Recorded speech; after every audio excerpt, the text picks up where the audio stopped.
In this video, I'll be going through the settings I currently use to output my Sega Saturn in 4K.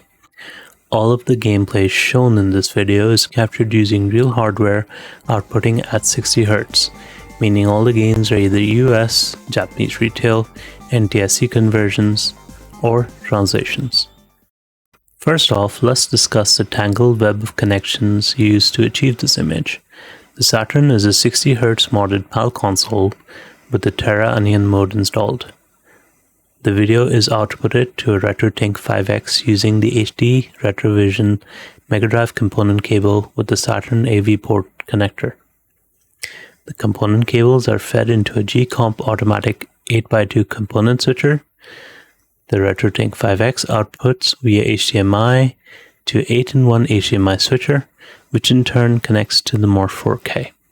Aside from a little bit of interference, the final image is pretty clean and offers an exceptional source image to upscale the Saturn. The footage is being captured using an AverMedia Live Gamer 4K, and my TV/monitor is an LG OLED 42C2. Secondly, I'm using the Consolemod Wiki as a baseline to achieve the final result in this video. While I mostly follow this wiki, I do deviate from it in certain settings, which I found to work better overall with my setup. My goal was to create two set it and forget it profiles, one for 2D games and the other for 3D games. I've seen some ThinkX setup videos on YouTube mentioning that when outputting the Saturn, it's usually best to set the output resolution to 1080p over, along with RGB full and the gamma +5 to offset the darkened image. I never liked the setting. While it's true the Saturn image does have an overscan on the edges, I always feel like I'm missing part of the image whenever I set up the Saturn this way, and it bothers me. So instead, we're doing 1080p full instead. Secondly, instead of choosing full RGB space, we are going to choose limited. This will eliminate the issues with the darkened image completely, so we can leave the gamma at 0 and will bring the color space closer to where it should be by increasing the color to +4. This does add some saturation to the image, so you can do +3 if you prefer, but I like +4 more. Here I'll show you more gameplay from Power Slave and Vampire Savior, which illustrates the differences. Notice the darker parts of the environment in Power Slave and the differences in color palette as well. With this, we negate the possibility of fiddling with the gamma settings ever again, and as a plus, if we want to enable scanlines, the image is already bright and colorful enough to do so. Personally, I don't like the scanlines, but the option's there for those who do. Finally, instead of choosing frame lock in HDMI, we're going to set it to triple buffer. While frame lock does offer less lag than triple buffer, the annoyance from the resolution switching offsets this advantage. Additionally, while not lag free, it is minimal enough to not affect gameplay on modern TVs. The settings on the Morph will be discussed at the end, since that's the easiest part. According to the Consolemod Wiki, the Saturn has 3 resolution for its games: 320x224, 352x224, and high-res 858 for high-resolution games. We're going to skip the lowest one altogether and choose 352 for 2D games and high-res 858 for 3D games. Welcome, mortal.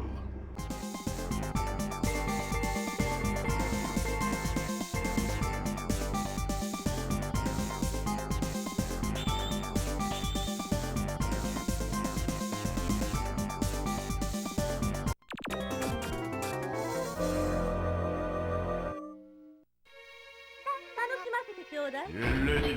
Fight.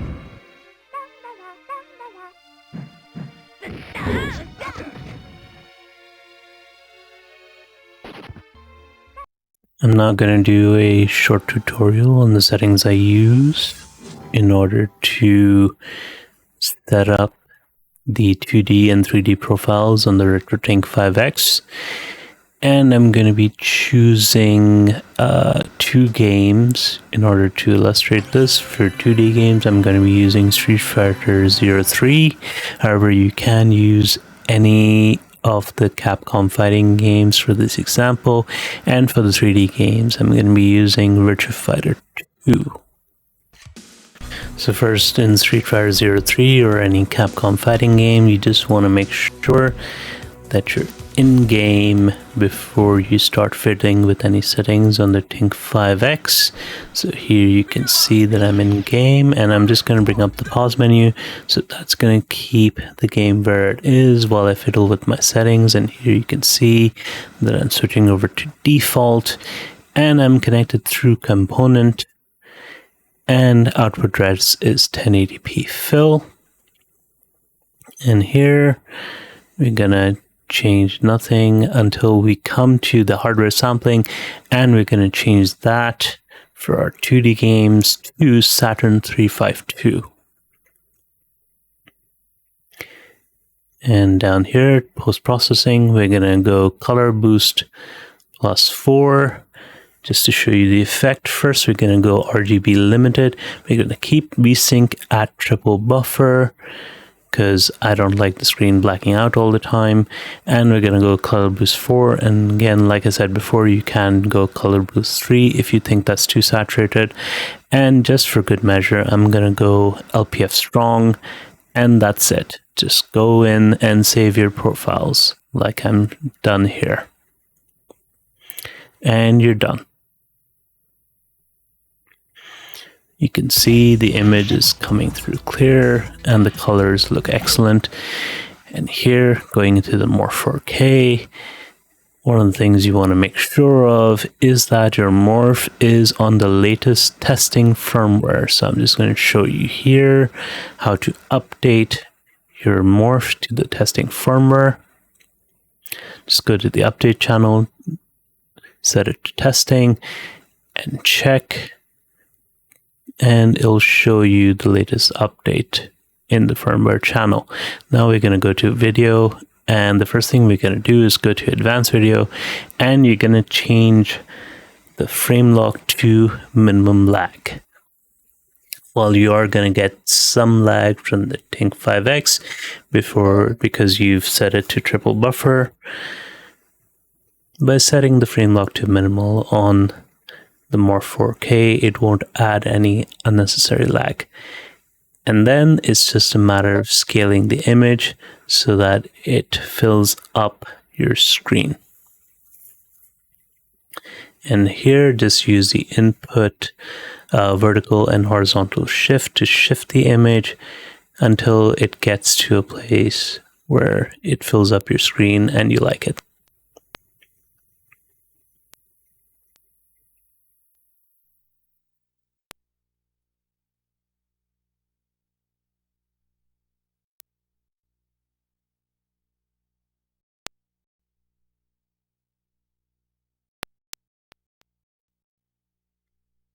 See, I kind of fiddle with it a little bit until I got it to where I liked it, and then just go into presets and create new preset, and you're done. Here, I'll just show you the preset that I've saved.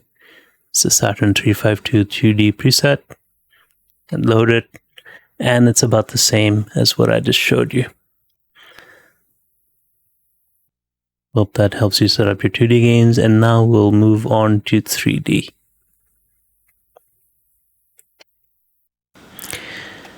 For 3D profile, we're going to be using the NTSC version of Virtua Fighter 2 because that is the only version that I noticed that has that little bit on the bottom left. You can see that little bit missing there. And you can see here my settings. We're just going to set it to high res 858, and everything else is going to be the same as the 2D setting. So the Consolemod Wiki does say to change the ADC sample line. I'm not going to do that. I'm just going to do the color boost here, LPF strong, and HDMI RGB limited, and that's it. Save your profile, and you're done setting up your 3D profile on the Retrotink5x. And moving on to the Morph 4K, do the same thing as before. Go into advanced video, make sure it's set to minimum lag, and zoom in your image until it fills up the entire screen, but cut off that bit that looks a bit wrong on the bottom left. Shift your image so that it centers on the screen, and keep doing that until you're done.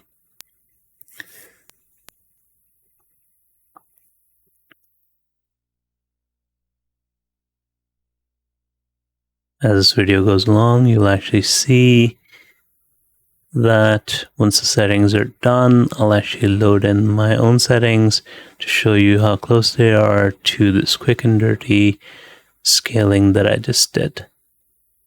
So just create a new preset as shown and loading in the Saturn 858 3D setting, and you can see it's just about the same.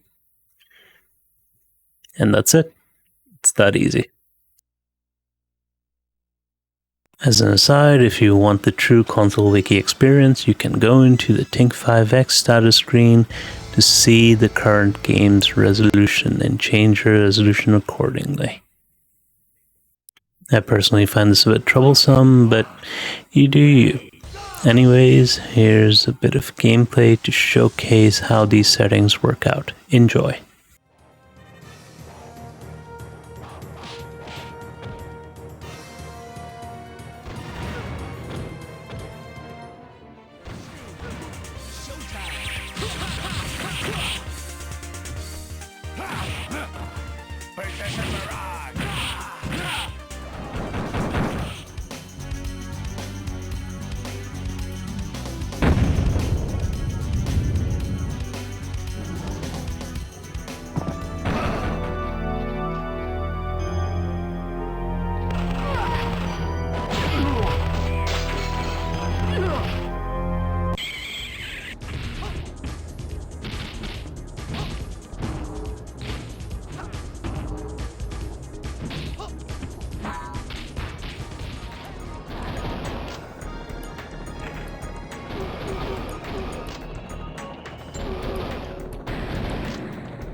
Very long easy right.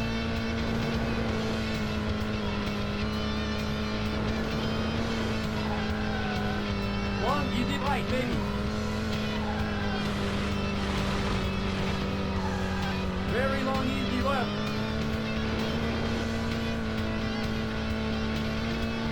Excellent. Medium left.